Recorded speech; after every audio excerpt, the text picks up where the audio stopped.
I think this is pretty much a family at war. Welcome back to the Tara Palmeri Show. I'm so pleased to tell you that I have one of my favorite guests on the show, Andrew Lownie. He is Prince Andrew's unofficial biographer, author of the best-selling book entitled The Rise and Fall of the House of York. It's a book so good. Excerpts had to be removed. It's not even published in the US, but you can get your hands on it through Amazon, and I highly recommend you do. And those excerpts, by the way, had to do with Melania Trump. I know. Just Google it. It's worth it. Well, Andrew and I caught up on the latest in the Prince Andrew scandal. Sorry that I called him Prince. Sorry. That is Andrew Mountbatten-Windsor, no longer Prince. But it is becoming a game of hot potato inside of this dysfunctional family as they deal with the Epstein fallout. They're all blaming each other. But obviously the buck stops with the king, because the queen is dead and apparently knew about what Andrew was up to all along, but said, she was basically enacting retribution on anyone who would dare tattle on Andrew. It's according to Lownie. This family, like so many, is truly dysfunctional. And according to Andrew Lownie and so many others, this scandal has the power to bring down the crown, or at least the king. Lownie predicted that maybe we could see a scenario where King Charles has to step down early. He blames it on his health. And then you have a King William, even crowned sooner, anointed sooner than expected. The Epstein fallout continues, and I figured we might as well get an update about what's playing out across the pond, since we are getting so little justice here in the U.S. Take a listen. Andrew, thank you so much for joining the show. You are one of our favorite guests on the Tara Palmeri Show. Well, thank you. Pleasure to be back. Yeah, it's great. And you have so much knowledge. It makes so much sense, and you have amazing reporting. So since we spoke around the time of Andrew's arrest, there was an announcement that there may be another season of The Crown. And, I thought of you because I was like, how far do they have to go back to really start depicting this fall from grace and what Andrew has been up to in terms of like malfeasance, whether it's related to Epstein or just in general? Like, has he always lived this life of trading on his access? Yes, he has. I mean, you could literally go back to his childhood. I mean, he operated without any parameters, without any discipline. He knew he could get away with bad behavior. So that was set really from the age of a toddler. And then at school, he mixed with the jet set, the Niarchos family, people like that. It was never sort of shown that he wasn't any good. His ego was stroked. So when he was in the Navy, he was given prizes for being best pilot when he wasn't. And I suppose, you could then say that the problems start when he gets married to Sarah Ferguson in 1986, because in some ways she brings out all the worst characteristics of him. She also is greedy, has no moral boundaries, and the sort of Bonnie and Clyde pair begin from there. And then I suppose the next point is he comes out of the discipline of the Navy in 2001 and basically is involved with the trade envoy job. He's met Epstein several years before, but this gives him an opportunity basically to go into the sweetie shop. And instead of going out and promoting British trade, he goes and uses all these contacts to make money for himself. But you could find all sorts of places where it all begins. But yeah, 2001, I would say is where we have people complaining about his operations, the fact that he's doing business on his own behalf. And so all these stories that we're getting now go right back for 25 years. So he mastered the art of grift since he was a child. He played on his privilege for so long. Absolutely. And the protection of the Queen. I think that was always the big thing, that he had could just run to mummy whenever there was a problem, and she would basically make life difficult for whoever complained. And this was even true in the Navy when he had bad reports. What happened was people often lost their jobs as a result of this. I mean, this is why it's not just Andrew's fault. There's a whole network ecosystem he operated in which protected him. And I think that's what's so shocking about the Epstein story, that there were police protection officers there were his valet, equerries, There were civil servants, diplomats, politicians, all of them were involved in covering up Andrew's malfeasance. Yeah, it's interesting because now you have the Metropolitan Police. They're being asked what they saw or heard during their period of service of Andrew. And all of these years, speaking up would have been a problem for them, it sounds like. Yes, I mean, the threats were put on them that if they reported anything, the big cover-up by Peter Loughborough, now the Earl of Roslin, and the private secretary to the king. And he basically shut down all these stories.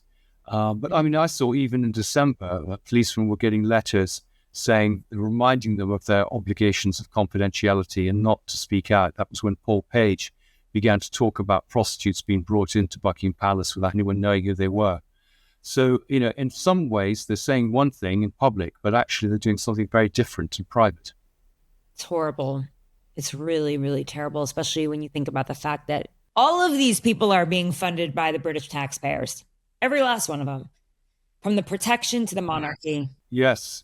And I mean, yeah, exactly. They were traveling 5-star, staying in 5-star hotels, huge salaries. And you've got to remember, we were also paying for all Andrew's expenses, including the massages with happy endings. And so it's fair to think that the Queen knew all along. Yes, the Queen did know. I mean, people did go and complain to her. I've got that from, for example, heads of the Foreign Office, MI6 officers, and they were sent away with a flea in their ear. And there's plenty of examples of legal threats against news organizations for trying to report things accurately. We saw ABC Television's Amy Robach, who had that interview with Virginia Giuffre, wanted to run the program. Basically, Alice used a bit of blackmail, said, if you do this, we won't give you access to the royals in the future. So the Queen knew, and I'm afraid King Charles also knew. And that's puts him in a difficult position now, because he's claiming that the law must take its course. Well, if the law reveals that he's known about this and didn't report any of it and protected and aided this man, then he is in big trouble himself. What does your reporting say? What do you think Charles knew? I think Charles knew everything. I mean, he couldn't have not known it. I mean, it was in the newspapers for 15 years, all these stories about Andrew shoehorning in Jonathan or David Rowland into meetings, and doing his own business, taking commissions in Kazakhstan, etc. So it's extraordinary. Nothing was done then. Nothing was done in 2010 when Sarah was caught selling access to Andrew for £500,000. Nothing was done in the Selman Turk case in 2022 when they couldn't explain the York family £1.3 million put in their bank accounts. Nothing happened when my book came out 6 months ago, which delineated all this behavior. No one wanted to go there, neither the police, the palace, or the government. Yeah. Will he have to testify? I don't think Andrew will go and testify in the Senate. He will be required, if there's a parliamentary investigation into him, which I hope there will be, to testify to Parliament. He clearly is being questioned by the police. And I think what would be interesting is to know if there's any further questioning. And who else is being questioned? I mean, there's his private secretaries, the people like David Stern, who did a lot of the work with him. And I think the danger is that this is going to be kicked into the long grass until people kind of forget about it, rather than actually really focusing on bringing this man to justice. What about Charles? Do you think Charles will be called in for questioning? I mean, has the king ever been called in for questioning like this before? Well, the convention is the king can't really be called in for questioning, particularly since it's his courts, his police service, etc. But that's only a convention, so that could change. I think the king isn't going to want to go in and talk, because clearly Andrew can say, well, Charles knew all about these things. Why am I being the patsy here? I think if anyone is called to give evidence, it will be the private secretary of Charles, either Sir Edward Young or Sir Clive Alderton. That's incredible. So you could see Andrew throwing his brother under the bus. Yes, I think they're all in the business of throwing each other under the bus. I think Fergie would incriminate Andrew if it saved her. The palace at the moment are basically throwing the two daughters under the bus to keep the firewalls back from Charles, and get everything focused on the York family. So I think this is pretty much a family at war. There's no love lost between Charles and Andrew, and there seem to be now divisions breaking up in the whole family. I mean, the York family are being ostracized by William and Catherine and others. and and Harry and Meghan and Zara Phillips are kind of having to choose sides here. Picking the right medical coverage is stressful. So if you or someone you love is on Medicare, you really need to pay attention here because it's confusing at times. And I actually think it's on purpose. Well, Chapter has unbiased, independent Medicare advisors that are salary-based. They're not looking to waste your time. In fact, they can scan through tons of plans in under 20 minutes, and they'll tell you if the one you have is the right one, or if you can save money as much as $1,100. That's the average that people save. And the best part is it's totally free. It's a great way to find a plan that fits your needs. So for free and unbiased Medicare help, dial 305-515-5237 to speak with my trusted partner, Chapter, or go to askchapter.org/Karen. Do you think this could make the entire monarchy fall? I don't think the monarchy will fall, though I think it will fall if they don't do something. And I think particularly if it's found that Andrew's been protected by Charles and nothing happens. I think also if Andrew does do a runner somewhere and that's aided and abetted by the royal family, that's not going to go down well. But at the moment, this could be an opportunity for them to modernize the family, create a bit more transparency, reform of their finances, the way that they handle their records management, for example. We don't know what their records are. Often they just destroy them. There's no inventory at the Royal Archives. So there are lots of things they could do. But I think the most important is parliamentary scrutiny of the royals. So there can be debates about them and their behavior. They've become very easy soft target for intelligence agencies who can penetrate them, knowing that there's going to be absolutely no oversight into their activities whatsoever. Could you see a scenario in which King Charles would have to abdicate the throne over this and pass it on to William and Kate early? Well, that's what people are suggesting. But I think the feeling is that Charles should be the punch bag. He should kind of be the lightning conductor for this scandal. And on his watch, they should try and clear it up so that when William comes to the throne, it will be a clean slate. Now, I don't know if Charles is going to have time to do that or even has the necessary willingness to do that. So that's the big question. But I think, as I say, if he's complicit in perverting the course of justice, then I think there will be a cry for him to go. And they may use the excuse of health to do that. Right. He is unwell. So both Hillary and Bill Clinton were called into the House Oversight Committee to testify about the Epstein files. As we know, when Virginia Giuffre's attorneys tried to, they subpoenaed Andrew and they wanted him to come to the U.S. to be deposed, he settled and paid her billions of dollars and pounds, not billions, millions of dollars, over 10 million pounds. Is there any chance that he would cross the pond and be called in to testify before the House Oversight Committee? Would he actually comply, or is this some sort of diplomatic relationship that they would at all costs avoid doing this to Andrew? I mean, you can't pay your way out of this one. It's Congress. It's a subpoena. Sure. Well, people have, tried to persuade him to go and said he should go, but I don't think he will. All he would do is incriminate himself. I think he's probably scared of incriminating others too. He's spent the last 15 years avoiding any talking to anyone. I mean, there was a mutual legal assistance treaty that the Americans sent. The victims' lawyers have requested him talk to them. So I think that's very unlikely. I think what's really interesting, and you may be able to shed light on this, is the FBI, I know, passed a file on his activities to the Metropolitan Police 4 years ago, and nothing was done. And I'm now told that the British authorities are asking for help from the Americans more, and the Americans are refusing to give it, which I can't quite see why they would do that. So there seems to be some sort of tension between Anglo-American tension at the moment about how they deal with Andrew. Do you know why the Americans are refusing to give information over? I mean, it makes sense because we're not actually holding anyone to account. So why would we share information? Not that I think that is the right thing to do in any way, but we don't seem to be taking this seriously at all in the US. Yes. Well, I mean, people are being subpoenaed and, clearly people are resigning in the States and their reputations have been tarnished by their association. I think it may come. But not in Let's hope public so. life. Like not in public life. No one who's a politician has had to resign, or no one who's a taxpayer funded, servant, you could say, civil servant. None of them have had to resign, but you have, Mandelson was arrested, had to resign. You had the who was the other one? The chief of staff to Keir Starmer.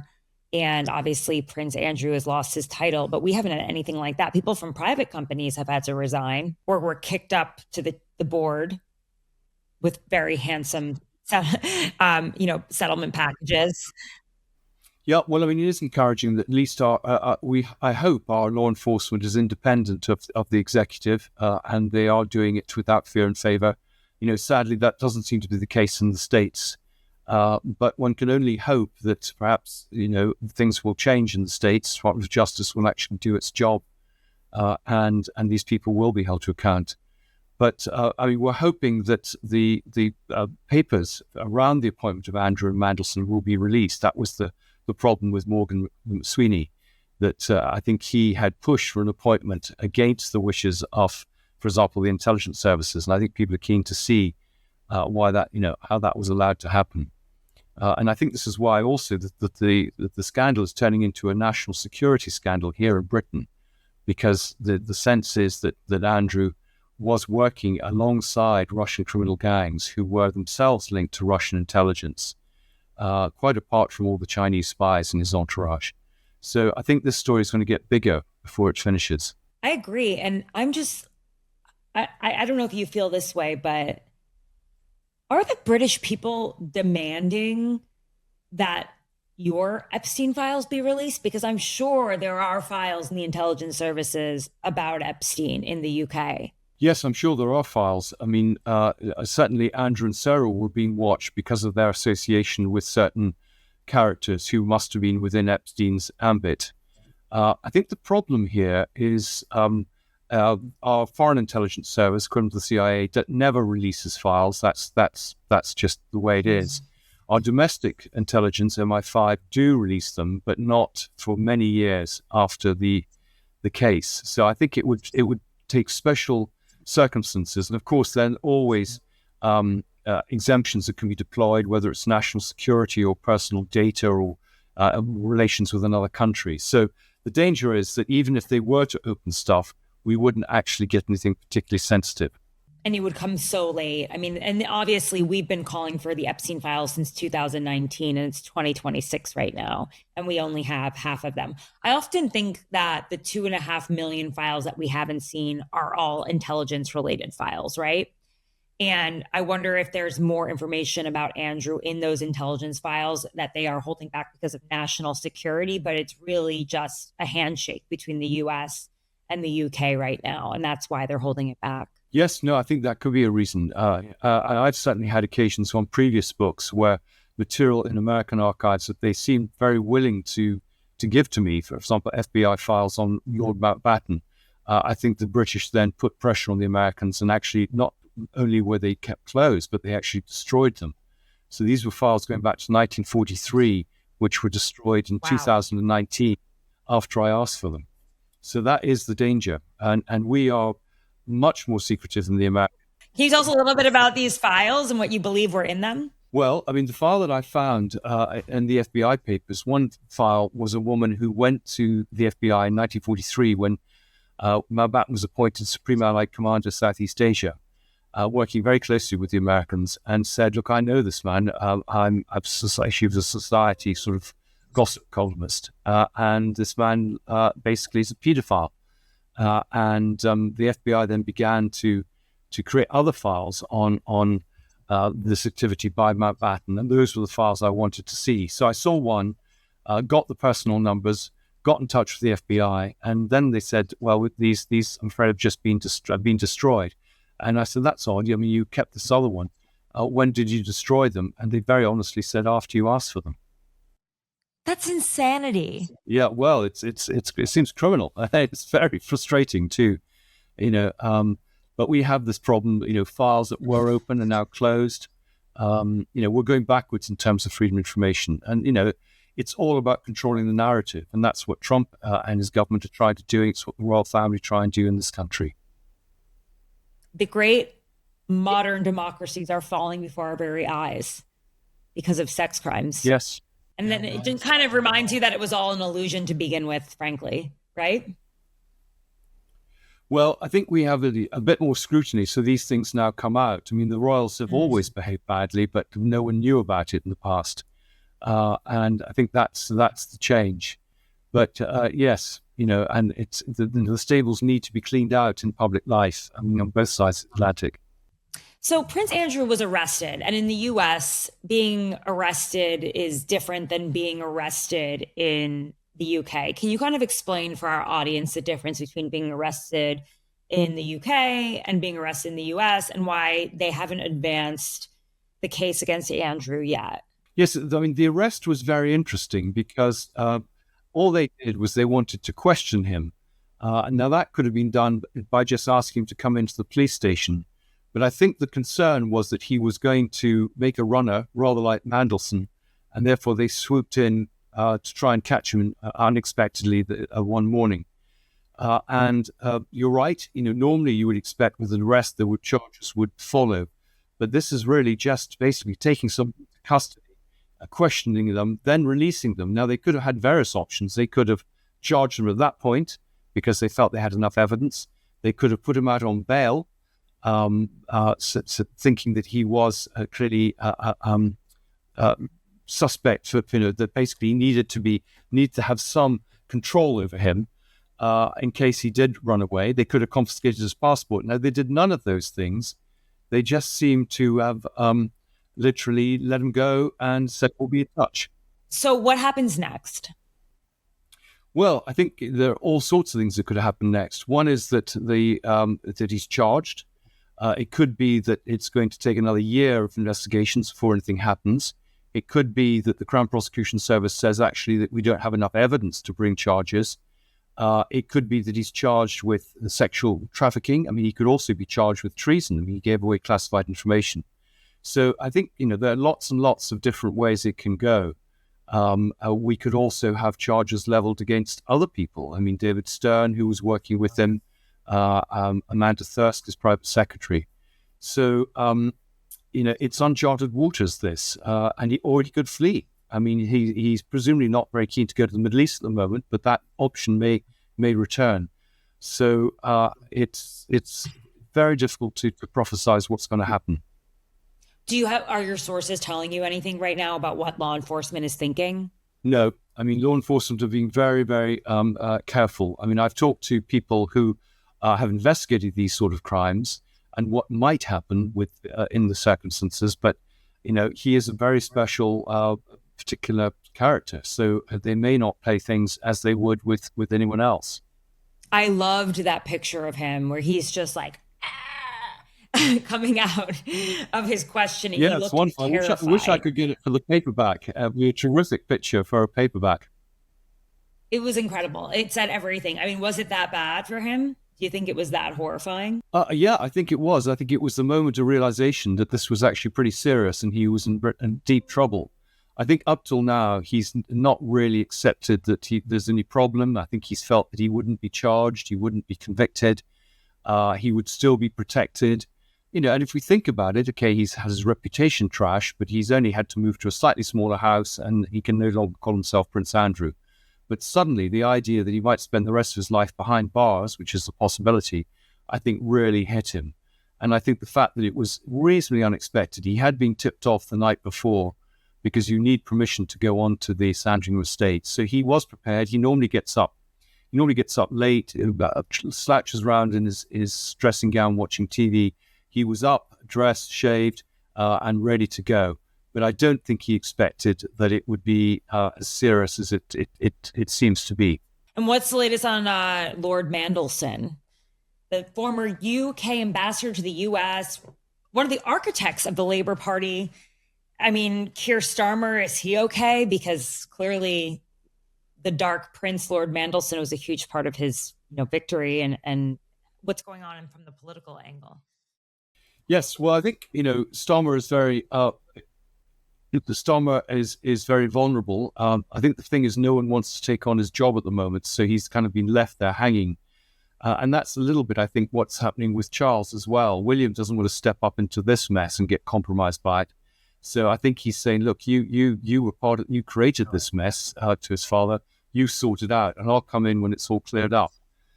So we're seeing a parallel there. Mandelson, I just don't know. I mean, if they charge Mandelson, they're going to have to charge Andrew because they're very, very similar crimes. Yeah. Well, thank you so much for your time, Andrew. Always a pleasure to have you on. So impressed with your reporting. You were ahead of this for so long. As you know, Andrew's a best-selling author of Entitled, about Andrew, multiple books he's written in the past. He is his unofficial autobiographer, but his books are gripping and actually really hard to get in the US, which should tell you something. But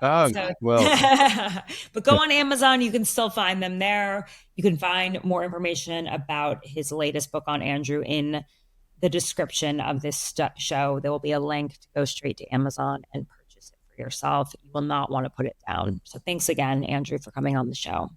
Thanks. Pleasure. That was another episode of the Tara Palmeri Show. Thank you so much for tuning in. I want to thank my producer, Dan Schiffmacher, Abby Baker, who does my booking, social media, and producing, Adam Stewart on the graphics, and Dan Rosen, my manager. See you again soon.